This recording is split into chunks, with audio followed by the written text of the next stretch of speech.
Yes, okay. We'll move on to the next question.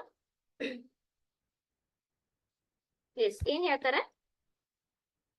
5 times a number is equal to 3 times the sum of the number and 4. Then what is the number? ಅಂದ್ರೆ ಒಂದ್ ಸಂಖ್ಯೆಯನ್ನ 5ರಷ್ಟು multiply ಮಾಡಿದಾಗ ಆ ಸಂಖ್ಯೆಗೆ 4ಅನ್ನು ಕೂಡಿಸಿದಾಗ ಮತ್ತೆ ಮೊತ್ತಕ್ಕೆ 3ರಷ್ಟೇ ಸಮಾನವಾದ್ರೆ ಆ ಸಂಖ್ಯೆ ಯಾವುದು? ಓಕೆ, ಸೊ ನಮ್ಗೆ ಒಂದ್ ಅನ್ನೋನ್ ನಂಬರ್ ಇದೆ. Let the unknown number is X. Okay, ಏನ್ ಹೇಳ್ತಾ ಇದ್ದಾರೆ? 5 times the number.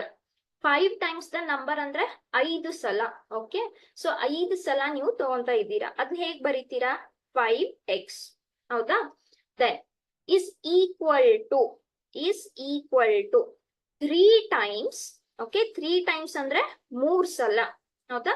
3 ಸಲ ನೀವು ಮಲ್ಟಿಪ್ಲೈ ಮಾಡಿ 3 ಸಲ ನೀವು ಅದನ್ನ ಆಡ್ ಮಾಡ್ಬೇಕು.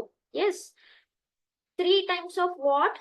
The sum of the number and 4. Okay, so 3 times of sum of what? The number. Which number we have taken? X and 4. So ನೀವು basically sum ಯಾವ್ದ್ರದ್ದಿದೆ? ನಂಬರ್ದು ಮತ್ತೆ 4ದ್ದು ಸಮ್ ಇದೆ. ಓಕೆ, ಅಂದ್ರೆ x plus 4 ಇದೆ. ಅಗೇನ್ 3 times of that ಅಂದ್ರೆ 3 times of x plus 4. ಹಾಗಾದ್ರೆ ಆ number find out ಮಾಡಿ, ಅಂದ್ರೆ ಈ x ಫೈಂಡ್ ಔಟ್ ಮಾಡ್ಬೇಕು.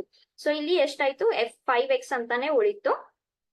ನಾವು ದಿಸ್ ಇಸ್ ಮೊನೋಮಿಯಲ್ ಟರ್ಮ್ ಸಾಲ್ವ್ ಮಾಡ್ಕೊಳ್ಳಿ. 3 into x 3x ಆಯ್ತು, ಪ್ಲಸ್ 3 into 4 12 ಆಯ್ತು. ಕರೆಕ್ಟ್ ಅಲ್ವಾ? ನಮ್ಗೆ ಬೇಕಾಗಿರೋದು x. ಸೊ x ಟರ್ಮ್ಸ್ ನ ಒಂದೇ ಕಡೆ ಮಾಡ್ಕೊಳ್ಳೋಣ. ಸೊ 3x ಪ್ಲಸ್ 3x ನ ಲೆಫ್ಟ್ ಹ್ಯಾಂಡ್ ಸೈಡ್ ಗೆ ತಗೊಂಡ್ ಬಂದ್ರೆ -3x ಆಗುತ್ತೆ.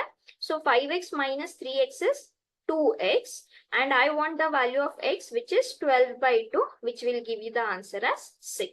So the answer is 6. Okay, so ಅರ್ಥ ಮಾಡ್ಕೊಳ್ಳಿ. ಒಂದು ನಂಬರ್ ಇದೆ, 5 times the number ಅಂದ್ರೆ 5x is equal to ಅಂದ್ರೆ ಈಕ್ವಾಲಿಟಿ ಸೈನ್ 3 times ಅಂದ್ರೆ 3 ಸಲ. ಯಾವ್ದು 3 times? Sum of the number and 4. ಅಂದ್ರೆ ನೀವು ಎಡಿಷನ್ ತಗೋಬೇಕು. ಯಾವ್ದ್ರದ್ದು? Number and 4. Okay, so 3 times the sum of the number and 4. So it will give you an algebraic expression. Okay.